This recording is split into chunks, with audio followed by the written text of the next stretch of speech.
Why the future does not need us. Good day, everyone. Why the future does not need us. So as we live in this generation where technology is really advanced and high, so we are in a competitive world. We develop the technology to improve the human experience. So why do the future does not need us? It is an article written by William Nelson Joy. Here are the intended learning outcomes. At the end of this video, the students or viewers should be able to identify William Nelson Joy's arguments as to why the future does not need us, evaluate contemporary human experience with science and technology. Look at the picture. Do you think that there will come a time in the future that will no longer need humans? Where robotics will lead the humankind or rules the world? Can you imagine a future without the human race? Do you think that robots and machines can replace humans? So naniniwala ka bang darating ang panahon na magiging endangered species na lang tayong mga tao dahil sasakupin na tayo ng mga machines and robotics? So for some, imagining a future without human is nearly synonymous to end of the world. So let's delve deeper to find out what article did Nelson's Joy write. Good day, sir. Good day, everyone. I am Nivea Nicole V. Cantoy, and I'm going to report about Williams Nelson Joy, or the text or the context that you have seen your screen.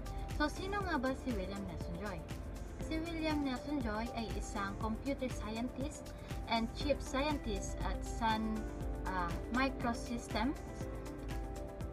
So, in April 2000, he wrote an article for Wired magazine entitled Why the Future Doesn't Need Us. So, bakit nga ba? In this article, Joy warned about the rapid rise of new technologies such as genetic, nanotechnology, and robotics, or the GNR. He thinks that 21st century technologies like genetics, nanotechnology, and robotics are becoming very powerful. So, in rapid rise of technologies like genetic, or the study and manipulation of genes, can lead can lead to unintended consequences such as creating new diseases. Then, in rapid rise of technologies in nanotechnology, its application include drugs delivery system that target the specific center in the body, specific cell in the body, enhancing treatment efficacy while posing risk of unforeseen health effects. So while nanotechnology can improve medical treatment, it can also introduce nanoparticles into the environment or a human body that may have unknown toxicological effect, leading to long-term health issues. Then, in rapid rise of technologies like robotic, or the design, construction, operation, and application of robots, so the rises of autonomous system can result in the job replacement, economic and inequality, and ethical dilemmas regarding to decision-making in life and death situation, such as in military application or self-driving vehicles. So, also Joy argue that these technologies are becoming so powerful that they have the potential to bring about new classes of accident, threats, or abuses. Joy further warned that This danger are even more pressing because they don't they do not require large facilities or rare raw materials. Knowledge alone will make them potentially harmful to humans. He also urged us to think carefully about the ethical implication of this advancement and to make steps to prevent possible risk. So, in this article, Joy's main message is that while technology can bring a great benefits to us, we need to be cautious and responsible in how we develop and use it po. That's all. Good day, sir. Good day, classmate. So I will discuss to you what is Joy Argue Robotics. And genetic engineering and nanotechnology pose much greater threats than technological developments that have come before. He particularly cited the ability of nanobots to self-replicate, which could quickly get out of control. Ipinunto ni Joy na ang robotics, genetic engineering at nanotechnology ay may mas malaking banta kaysa mga naunang teknolohiya. Binanggit niya ang panganib ng self-reflecting nanobots na maaaring magdulot ng pagkawala ng kontrol. Pinayuhan niya ang mga tao na huwag mag-overdepend sa mga makina dahil kung bibigyan sila ng kakayahang magdesisyon, magiging mahirap hulaan ang kanilang mga aksyon at maaaring maglagay ito ng panganib sa mga kaligtasan ng sangkatauhan. Nanotechnology is the understanding and control of materials on the molecular, atomic, or even subatomic scale. Nanotechnology allowed scientists and engineers to create the nanotubes on which this ladybug is walking. Carbon nanotubes are stronger than steel and more flexible than rubber. Ang nanotechnology, ito ay isang sangay ng agam at teknolohiya na nakatuon sa pagmamanipula ng mga material sa antas ng napakaliit na sukat, karaniwang nasa antas ng mga nanometer upang makalikha ng mga makabagong produkto o solusyon. That's all, sir. Thank you. Good day, sir. My name is Narjaina V. Ismail and I came from the Group 2 Reporter. So today, I am going to continue our report. So our report is all about why future does not need us.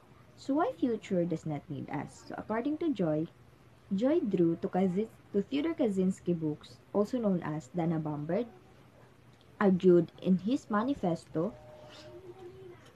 Industrial Society in its future 1995. So that the future does not need humans because technological progress is accelerating to the point where it will soon to be able to sustain itself without human involvement or oversight. So Kaczynski believed that technology, particularly industrialization and the growth of automated systems, would eventually become self-sufficient and that human labor and decision making would become irrelevant. So let me give you some or few key points of his argument. So the first one is the technological autonomy. So Kaczynski believed that as technology advances, machines, artificial intelligence, or should I say AI, and automated systems would be able to manage and operate industries, infrastructure, and services, little or no human intervention. So this would lead to scenario where human work and purpose are no longer needed. So the second one is the loss of human autonomy. So he argued that humans are becoming increasingly dependent on technology which is eroding their autonomy and freedom. In his view, as technology advances, it would dictate more aspects of human life, making humans increasingly irrelevant to the functioning of society. So the third one is the technological determinism. So Kaczynski viewed technological development as a force beyond human control. So he suggested that technological systems, once set in motion, so evolve according to their own logic. So inhumans no longer have the power to stop or guide this progress. This could lead to a future where human needs and desire are no longer central to the development of society. So the fourth one is the destruction of human meaning. So with technology evolving independent and without regard for human values or needs, Kaczynski believed that many aspects of human life such as work, purpose, and meaning would become obsolete. In his view, the relentless drive to technological progress could render human existence meaningless. The future may not need us in some technical senses, but humans will likely still have a central role in shaping the future in ways technology alone cannot replicate. So that's all. Since the publication of the articles, Joy's arguments against 21st century technologies have received both criticisms and expression of shared concern.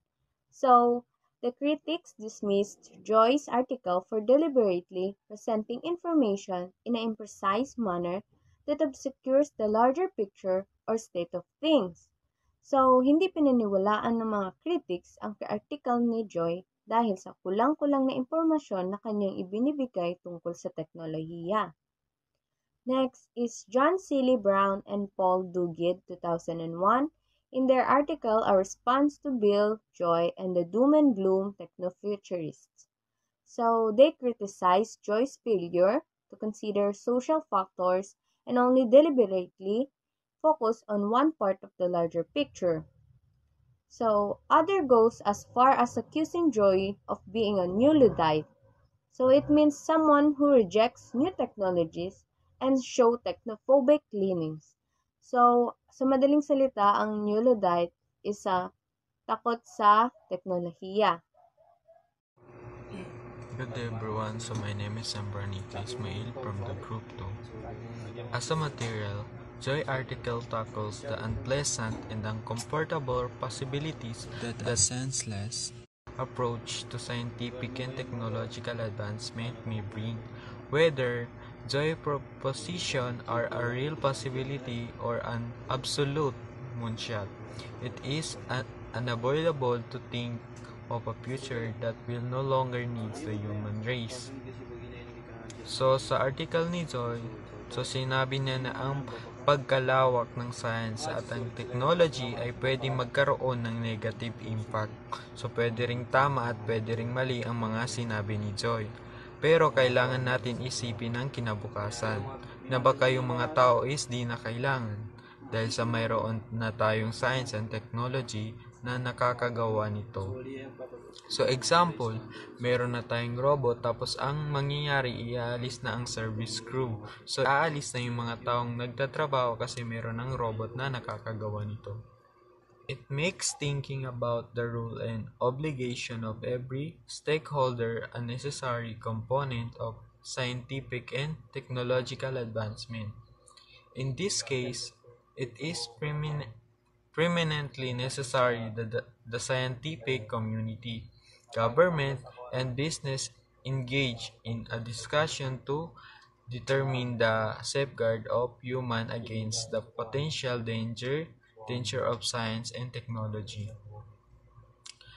Dapat natin pag-isipan ang mga tungkulin ng bawat isa sa pagsulong ng science at ang technology.